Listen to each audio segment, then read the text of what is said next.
बहुत basic question होता है कि अपन स्पीड कैसे बढ़ाएं। तो बेटा स्पीड बढ़ाने का एकमात्र तरीका है कि हम करे हुए काम को बार बार दोहराएं, उसको बार बार रिवाइज करें। बचपन में अपन ने देखा होगा, जो हमारे टीचर्स होते थे, जैसे अपन ए फॉर अल्फाबेट लिखना सीख रहे हैं तो पेपर पे ए फॉर अल्फाबेट 100 टाइम लिखते थे, बार बार लिखते ही रहते थे। इसलिए लिखते थे ताकि उसकी लिखने की जो प्रैक्टिस है ना वो अच्छी हो जाए। आपका जो एग्जाम है उसमें बहुत ज्यादा नई वैरायटी के क्वेश्चंस नहीं आते। जैसा ट्रेंड चला हुआ आ रहा है तो उसी तरीके के क्वेश्चंस आते हैं। तो उसमें क्या है, आपका एग्जाम बेसिकली सिर्फ नॉलेज का नहीं है, स्पीड का भी है। स्पीड फास्ट होनी चाहिए। उसका तरीका ये है, जो करा हुआ काम है हमारा उसको बार बार करें। ज्यादा अनसोल्ड क्वेश्चन पर भागने के बजाय हम जो हमने कर लिया उसको ज्यादा बार करें। जैसे मॉड्यूल कर लिया आपने, उसको फिर से रिवाइज करें, फिर से सोल्व करें, उसको 2 बार 3 बार, जितनी बार आप करोगे तो उससे क्या होगा, वो जो कॉन्सेप्ट है वो दिमाग में बिल्कुल सेट हो जाएंगे। तो जब जरूरत पड़ेगी तो चीजें बहुत फास्टली दिमाग में क्लिक करेंगी, और जितना फास्टली कॉन्सेप्ट हमारे दिमाग में क्लिक करेगा तो उतनी ही स्पीड से क्वेश्चन को एग्जाम में सोल्व करेंगे। अक्सर हमें होता क्या है, हमें क्वेश्चन पढ़ के एग्जाम में ऐसा, तो अगर आपने पढ़ाई कर रखी है तो एग्जाम में क्वेश्चन पढ़ के आपको ऐसा लगेगा कि यार क्वेश्चन आता है, हो जाएगा। लेकिन इम्पोर्टेंट सिर्फ ये नहीं है कि हमें आता है, इम्पोर्टेंट ये भी है कि हमें कितने कम टाइम में वो सोल्व करने की ताकत है। और वो आपकी इस बात पर डिपेंड करता है कि आपने मॉड्यूल कितनी बार पढ़ा, और ज्यादा से ज्यादा जो टेस्ट पेपर्स मिलते हैं, जो मॉड्यूल मिलता है, इनके क्वेश्चंस को ज्यादा से ज्यादा बार बजाय नए नए क्वेश्चंस पे इधर उधर भागने के बजाय, क्योंकि बहुत रिलेवेंट मटेरियल बना हुआ है और अपन रिलेवेंट काम को बार बार करें, उसमें परफेक्शन लाने की कोशिश करें, तो हमारी स्पीड जो है वो अच्छी होगी। गलती होने के चांसेस कम हो जाएंगे, बहुत कम हो जाएंगे। हम रिपीट करते चले जाएं। अब उसमें भी क्या होता है, हर बार हर सवाल दोबारा नहीं करने का होता है। आपके पास मॉड्यूल में मान लीजिए 100 सवाल दे रखे हैं, तो पहली बार आप जब सॉल्व करेंगे तो आपको पूरे 100 के 100 सवाल करने हैं। लेकिन सेकंड राउंड जब आप मॉड्यूल का लेंगे तो 100 नहीं कर रहे हैं, उसमें से केवल 25 सवाल ऐसे होंगे जो दोबारा करने लायक पोजीशन में, उन 25 को करिए। अब इधर केवल 100 की जगह 25 करने पड़े, लेकिन जब आप रिवाइज करेंगे तो तब तक दूसरे चैप्टर्स भी तो बल्क में इकट्ठे हो चुके होंगे। तो ये नहीं कि 25 कर लें तो हम तो बहुत जल्दी फ्री हो जाएंगे, फ्री नहीं होंगे, क्योंकि तब रिवीजन केवल एक ही का नहीं करना होगा, और भी चैप्टर्स का तो रिवीजन करना होगा। तो रिवीजन में दोबारा 100 के 100 सवाल नहीं करने होते, रिवीजन में करीब 25% सवाल दोबारा करने हैं। तो सेकंड राउंड में आप 25% क्वेश्चंस को दोबारा करिए। थर्ड राउंड जब आप मॉड्यूल का लेंगे तो 100 में से 25 भी नहीं करने पड़ेंगे। वो 25 में से भी 15 सवाल ऐसे लगेंगे कि अब अपने फेड अप हो गए, इसी की जरूरत नहीं है, मैं पक्के हो गया, कोई दिक्कत नहीं है, इसके आगे पीछे कोई सवाल आए मैं कर लूंगा। फिर 10 सवाल ऐसे होते हैं जो दोबारा कर देंगे। थर्ड राउंड में केवल 10 सवाल ऐसे हैं। और 3 राउंड अगर किसी ने इस मॉड्यूल की कर लिए तो ऐसा हो नहीं सकता कि उसका एग्जाम में, नीट के एग्जाम में कोई क्वेश्चन गलत हो जाए। सर्टेनली उसका सही होगा, क्योंकि आपसे कोई बहुत ज्यादा इधर उधर के सवाल नहीं पूछेगा। हाँ, कोई 45 में से एक दो सवाल इधर उधर के पूछ लिए जाए तो एक अलग बात होगी, वो एक अलग होता है। बाकी 95% क्वेश्चंस जो है ना बिल्कुल रिलेवेंट क्वेश्चंस आते हैं और अपने करे हुए जैसे ही सवाल आते हैं। बट फिर भी हम एग्जाम में उनमें स्कोर इसलिए नहीं कर पाते हैं क्योंकि हमें वो आते तो हैं लेकिन वो थोड़ा कम कम आते हैं। अगर वो कम कम आने के बजाय थोड़ा अच्छे से आते तो हम डेफिनेटली उनमें हमारा स्कोर करके आते। तो इसलिए आप सवालों को बार बार लगाएं। फर्स्ट राउंड जब आप ले रहे हो तो उस वक्त ही आप डिसाइड कर लेंगे ये सवाल अच्छा सवाल है, इसको मेरे को सेकंड राउंड में फिर से लेना है। तो फर्स्ट राउंड जब आप ले रहे हैं उसी वक्त आप डिसाइड कर लेंगे कौन कौन से सवाल आपको सेकंड राउंड में लेने हैं। फिर जब सेकंड राउंड कर रहे हो तो डिसाइड कर लेंगे कौन से सवाल आपको थर्ड राउंड में। वो अपनी अपनी मार्किंग स्ट्रेटेजी का क्या मार्क करते हैं, कोई स्टार मार्क करता है, कोई सर्कल मार्क करता है, वो जो भी आप मार्क करें, जो भी आपको ठीक लगे वो मार्क कर लीजिए। बट उसको फिक्स कर लीजिए कि हाँ ये चीज मुझे फिर से करनी। नंबर 3, कई बार क्या होता है जब हम मॉड्यूल कर रहे होते हैं, सोल्व कर रहे होते हैं, तो कोई सवाल में कोई नई बात हमको दिखती है, तो आप क्या करिए, उस बात को अपने रजिस्टर में पीछे पीछे जहाँ चैप्टर खत्म हुआ है एक पेज पे वहाँ नोट कर लीजिए। ऐसे आपने मान लीजिए खूब सवाल किए और कोई 2-3 नई बातें अपने को देखने को मिली, तो वो 2-3 नई बातें अपने नोट्स के साथ ही अटैच हो गई, तो ताकि जब भी हम नोट्स रिवाइज करेंगे तो उसके साथ ही वो चीज भी रिवाइज हो जाएगी, हमको 10 जगह इधर उधर झांकना नहीं पड़ेगा, अपना काम कीजिए। और मोस्ट इम्पोर्टेंट थिंग, मेरा पर्सनली ये मानना है कि अपने मार्क्स को लेकर ज्यादा चिंतित नहीं रहना चाहिए, बल्कि चिंतित इस बात पर लेकर रहना चाहिए कि मैं अपना 100% दे रहा हूँ या नहीं। ऑनेस्टली अपने को अपना 100% देना चाहिए, बाकी ईश्वर की मर्जी पर छोड़ देना चाहिए, क्योंकि होता तो वही है जो प्रभु ने सोचा। लेकिन फिर इसके पीछे क्वेश्चन हमारे दिमाग में आता है, जब होना वही है जब ईश्वर ने सोचा, तो फिर मैं सब कुछ उसी पे छोड़ देता हूँ, फिर मैं पढ़ाई क्यों करूँ? होना तो वही है जो प्रभु ने सोचा, फिर मैं पढ़ क्यों? तो उसके पीछे कहानी है, उसके पीछे कहानी है कि हम जो हार्डवर्क करते हैं वो गिल्ट से बचने के लिए करते हैं। हमारे मन में ये पश्चाताप ना हो कल को कि यार मैं मेहनत कर लेता तो ये हो जाता, मैं काश ये कर लेता तो ये हो जाता, ये कर लेता तो ये हो जाता। वो जो काश है ना, वो बड़ा हमें परेशान करता है, वो हमारे मन को झकझोरता है। तो उस गिल्ट से बचने के लिए हमें हार्डवर्क तो करते ही रहना पड़ता है। जो हमारा काम है वो हमें करना है, बट होना वही है जो ईश्वर को मंजूर है, ये बात तय मान लीजिए। बट क्योंकि ईश्वर को मंजूर है, ये सोच के हम हमारा हार्डवर्क रोक नहीं सकते। जो फैसला हमने एक बार ले लिया, उस फैसले को सही सिद्ध करने के लिए हमें हमारी पूरी ताकत, पूरी ईमानदारी के साथ मेहनत में जुटे रहना चाहिए। और मैं आपको एक बहुत इम्पोर्टेंट बात बता रहा हूँ। मैंने अभी एक फिलोसोफर का लेक्चर सुना, उसमें एक बहुत बढ़िया बात मुझे समझ में आई। वो ये, उन्होंने कहा कि दुनिया में अगर आप जितने सक्सेसफुल लोग हैं उनकी हिस्ट्री पढ़ोगे, तो इंटरेस्टिंग बात समझिएगा, जितने भी सक्सेसफुल लोग हैं और वो जो काम कर रहे हैं, मेरे शब्दों पर ध्यान देना, जितने सक्सेसफुल लोग जो काम कर रहे हैं जिंदगी में, उन्होंने उस काम को करने का कभी सपना देखा ही नहीं था। बेसिकली उन्होंने जो सपना देखा था वो सपना पूरा ही नहीं हुआ, उनको मजबूरी में दूसरा काम करना पड़ा और वो उस काम में इतने सफल हो गए जिसका जिंदगी में उन्होंने कभी सोचा ही नहीं। अमिताभ बच्चन ने कभी नहीं सोचा था कि मैं इतना बड़ा सुपरस्टार हूँ। वो तो बेचारा कलकत्ता के रेडियो स्टेशन में काम करने के लिए गया था, वहाँ उन लोगों ने उस आदमी को ये देख के रिजेक्ट कर दिया कि तुम्हारी आवाज में दम नहीं है, और आज पूरी दुनिया उस आवाज की दीवानी। अमिताभ बच्चन ने कभी नहीं सोचा था अपने जीवन में, अमिताभ बच्चन ने कभी अपने जीवन में ये नहीं सोचा था कि मैं इतना बड़ा सुपरस्टार हूँ, बट ईश्वर को उसको इतना बड़ा सुपरस्टार बनाना था। आप माइक्रोसॉफ्ट के मालिक की कहानी ले लो, बिल गेट्स ने कभी नहीं सोचा था कि मैं इतनी बड़ी कंपनी खड़ी कर दूं, लेकिन ईश्वर को उसको ये शोहरत देनी थी तो देके ही रहा। वो आदमी कॉलेज ड्रॉप आउट आदमी है, कॉलेज ड्रॉप आउट आदमी ने विश्व में इतनी बड़ी कंपनी खड़ी कर दी, जहाँ मतलब लोगों के लिए इतना बड़ा चैलेंज खड़ा कर दिया। तो कहने का मेरा मीनिंग क्या है, हम जो सपना देखें और वो पूरा ना हो तो हमें ये नहीं सोचना चाहिए कि हमारा सब कुछ खत्म हो गया। हो सकता है ईश्वर ने हमारे लिए बहुत बेहतर सोच रखा हो, हम जो सोचे वो पूरा हो जाए तो बढ़िया, और ना हो तो और भी बढ़िया, क्योंकि ईश्वर ने बेहतर तो कुछ नहीं रखा हो। मैं हमेशा एक ही बात कहता हूँ, कभी भगवान से जाके मैं ये नहीं मांगना चाहिए कि मुझे ये बना दे, मुझे वो बना दे। आप उससे XYZ बनने की जाके मन्नत मांगते हो सकता है उसने आपको उससे भी आगे ले जाने का सपना देखा हो, या उससे भी आगे ले जाने का कुछ सोच रखा हो। उसने इतना देने की सोच रखी और आपने जाके सिर्फ इतना ही मांगा। ईश्वर से क्या मांगना, उसको तो देना जो देके ही रहेगा वो।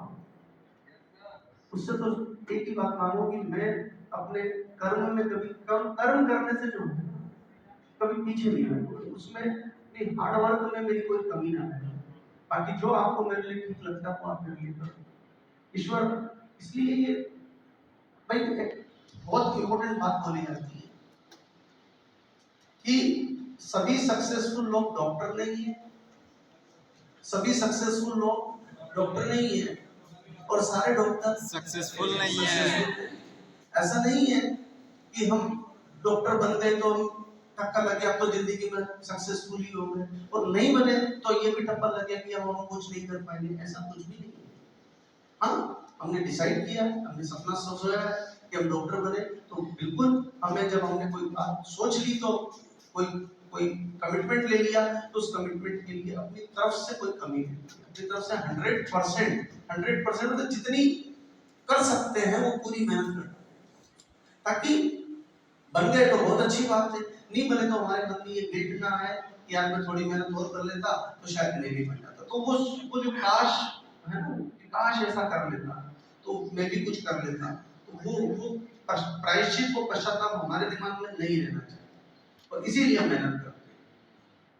कोई मुझसे पूछता है कि भाई तुम मेहनत क्यों करते हो, जब तो मेरा जवाब यही होता है कि कल को मेरे मन में कोई प्रायश्चित नहीं रहे, कोई पश्चाताप नहीं रहे कि यार मैंने ये काम क्यों नहीं किया, मैंने हार्ड वर्क क्यों किया। बाकी तो ईश्वर के ऊपर भरोसा रखो, आपके लिए कुछ अच्छा ही सोच के रखा होगा। उसमें टेंशन लेके पढ़ने से कुछ हासिल नहीं होगा, खुश रह के पढ़ो, दुनिया में इससे बढ़िया कोई काम ही नहीं हो सकता। मुझे इतने साल पढ़ाते हो गए, पर मुझे एक ही बात समझ में आई कि पढ़ने पढ़ाने से बेहतर कुछ काम नहीं दुनिया में।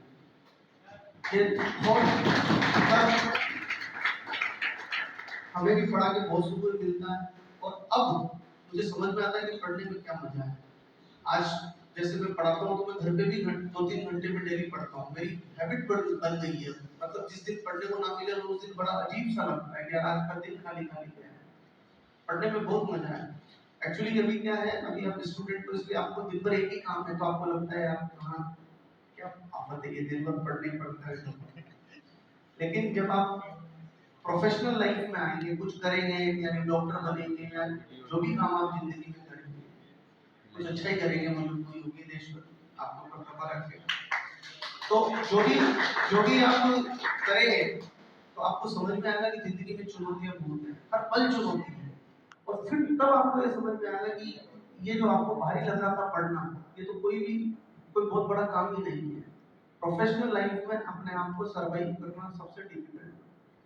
तो इंसान की जिंदगी का सबसे गोल्डन पीरियड जो होता है वो उसकी स्टूडेंट लाइफ होती है।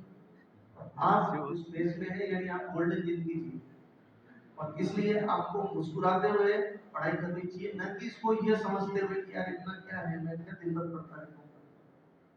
मतलब ये मान के चलिए दुनिया में इससे अच्छा कोई काम नहीं हो सकता। आप बस खुश रह के पढ़ोगे तो आपकी ग्रास्पिंग जो है ना वो कई गुना होगी। बट अपने आप को हैप्पी रखो और खुश रहो, मैं तो इतनी ही दुआ कर सकता हूँ।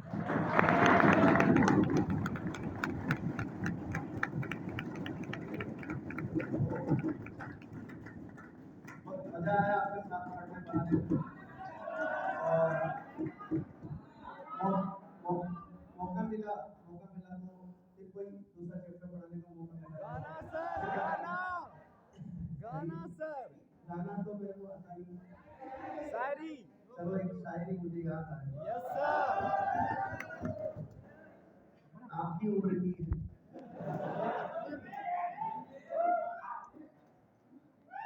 देखता हूँ मेरे पास मिल जाएगी तो सुना देता हूँ। कुमार विश्वास भैया की है। डॉक्टर साहेब चले सुन लो, मिल जाएगी। हाँ, मोहब्बत की तरह काम की हाँ, थोड़े से पानी पीजिएगा। अब मोहब्बत की शायरी है तो पानी पीना तो बनता है।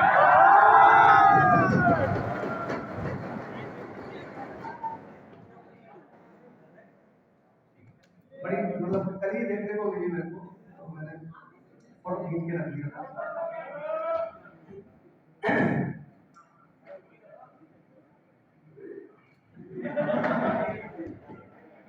आंखें भी धोखा दे रही है। हाँ, अभी मेरे जीने में मरने में तुम्हारा नाम आएगा, मेरे जीने में मरने में तुम्हारा नाम आएगा, मैं सांसें रोक लूं फिर भी यही इल्जाम आएगा। मेरे जीने में मरने में तुम्हारा नाम आएगा, मैं सांसें रोक लूं फिर भी यही इल्जाम आएगा। हर एक धड़कन में जब तुम हो फिर अपराध क्या मेरा, हर एक धड़कन में जब तुम हो फिर अपराध क्या मेरा। अगर राधा पुकारेगी तो फिर घनश्याम आएगा।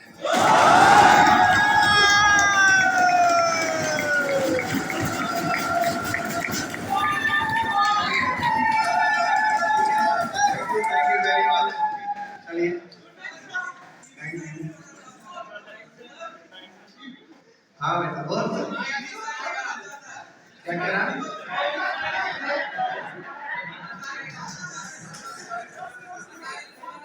आप तो सुनाना चाहते तो सुनाना चाहिए ना।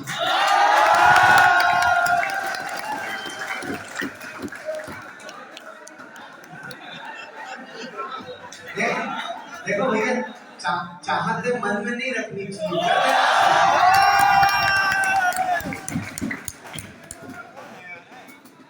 कल को ये ना रहे कि आदमी ये कर देता तो ठीक रहेगा।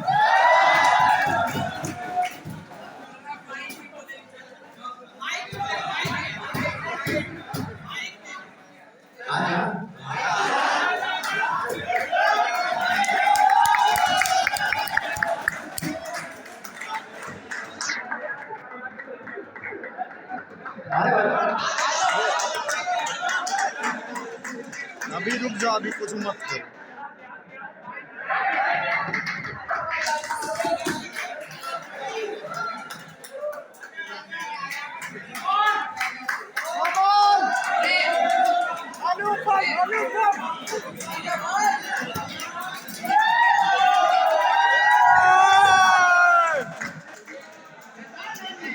जल्दी आ बेटा। ओए बेटा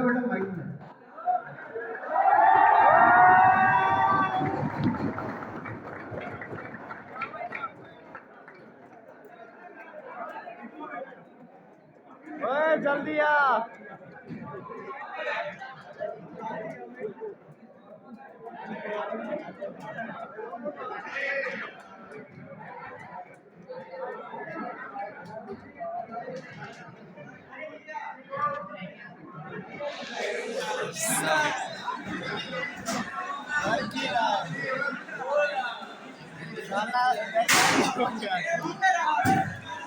ओए ओए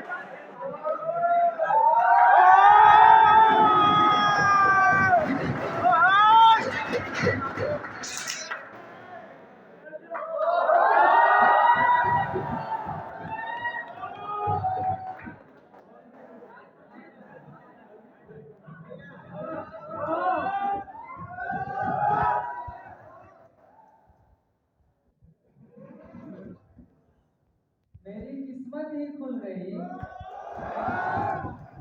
मेरी किस्मत ही खुल गई जब उनकी जिंदगी मेरे जिंदगी में मिल गई।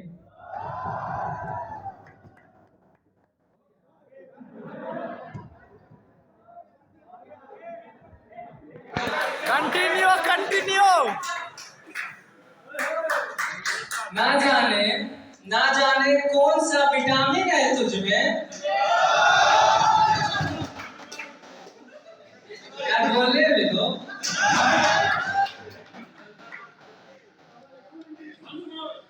हाँ बोल रहे, सब्र करो थोड़ा।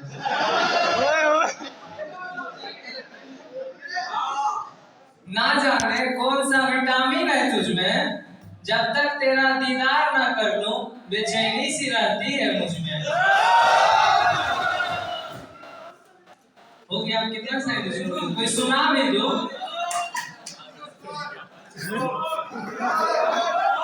Once more.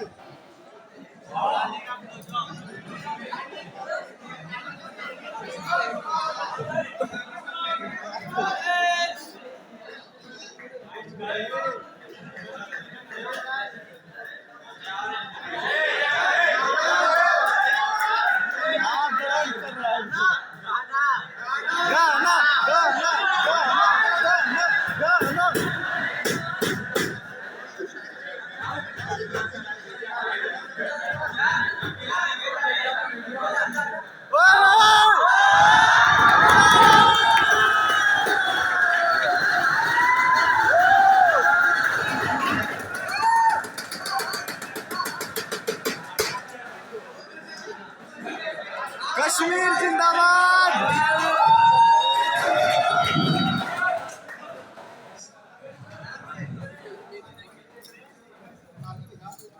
मैं शायरी लिखता हूँ और मेरा जो तखल्लुस है वो फानूस है। ओए ओए पहला शेर है कि आग बेशक उसी जालिम ने लगाई होगी, आग बेशक उसी जालिम ने लगाई होगी, एक हमदम ने उसे माचिस भी दिलाई होगी। कई कारण थे मेरे जलने के पीछे, बेशक हाथ को भड़कते पर उसकी कलाई होगी।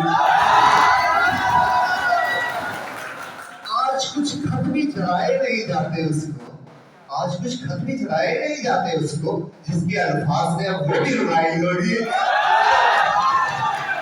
यहाँ पे आसिफा और निर्भया की बात ना कर, यहाँ पे आसिफा और निर्भया की बात ना कर, न जाने कितनों को ये नींद सुलाई होगी, न जाने कितनों को ये नींद सुलाई होगी। हाँ ये दिल्ली है, आलूदा है बड़ा शोर यहाँ, हाँ ये दिल्ली है, आलूदा है बड़ा शोर यहाँ, पर किसी बहरे को वो चीख तो आई होगी।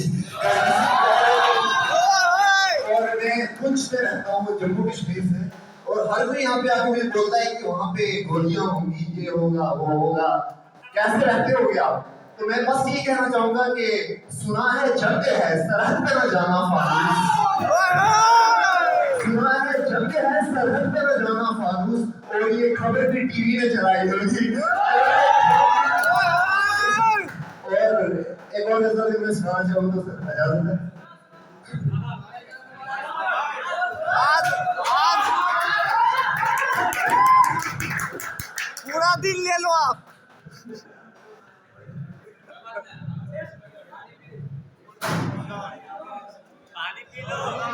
मैंने भी उस गली से नाता तोड़ दिया, मैंने भी उस गली से नाता तोड़ दिया, नज़्मों को भी उन्वान देना छोड़ दिया, नज़्मों को भी उन्वान देना छोड़ दिया। दरे हकीकत में भी कितना पागल था, मैंने तो उसका हक पढ़ना छोड़ दिया। दरे हकीकत में भी कितना पागल था, मैंने तो उसका हक पढ़ना छोड़ दिया। मेरे साहिल, साहिल होता है किनारा, मेरे साहिल तेरी भी क्या गलती थी, कश्ती ने ही अपना रस्सा तोड़ दिया। वो भी एक दिन हश्र में पकड़ा जाएगा, हश्र होता है आगे, वो भी मुझको तो अब दोज़ख लाजिम लगती है, दोज़ख होता है मतलब हेल, मुझको तो अब दोज़ख लाजिम लगती है। मैंने दाढ़ी उसने पर्दा छोड़ दिया, मैंने दाढ़ी उसने पर्दा छोड़ दिया। वो भी एक दिन हश्र में पकड़ा जाएगा, उसने तो फानूस से डरना छोड़ दिया। एक और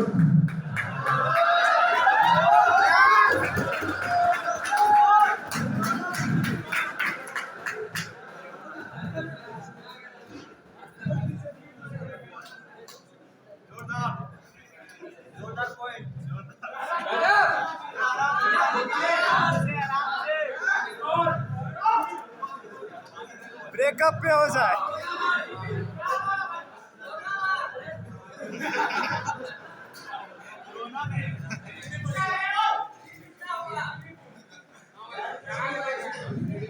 मैंने उनको भी बगावत पे उतरते देखा, मैंने उनको भी बगावत पे उतरते देखा, जो कभी खुद के वफादार हुआ करते थे।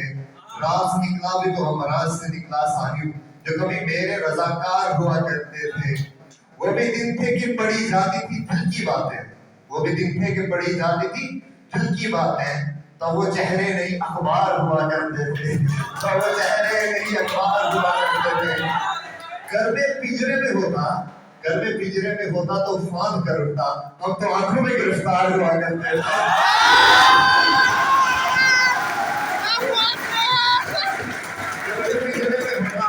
तूफान में उड़ता, हम तो आंखों में गिरफ्तार हुआ करते थे। कुछ को मिलता था समुद्र में ही रहने से सुकून, कुछ को मिलता था समुद्र में ही रहने से सुकून, और कुछ मर के इसे पार किया करते थे, और कुछ मर के इसे पार किया करते थे। आज वो लोग भी फानूस से कतराते हैं, आज वो लोग भी फानूस से कतराते हैं, जो कभी दोस्त नहीं यार हुआ करते थे।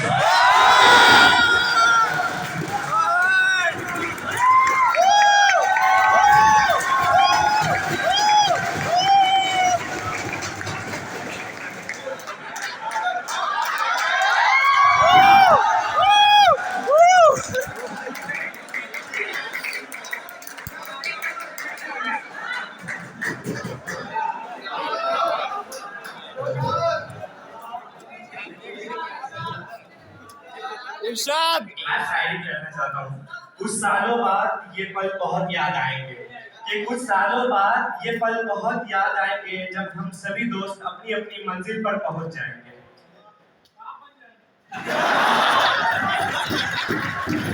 ये भाई से भाई जरूर कोई होगी।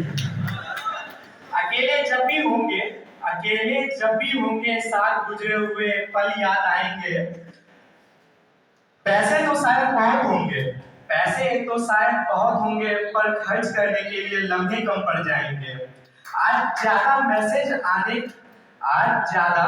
आने पर गुस्सा करते हैं, लेकिन कल एक एक मैसेज को तरस जाएंगे।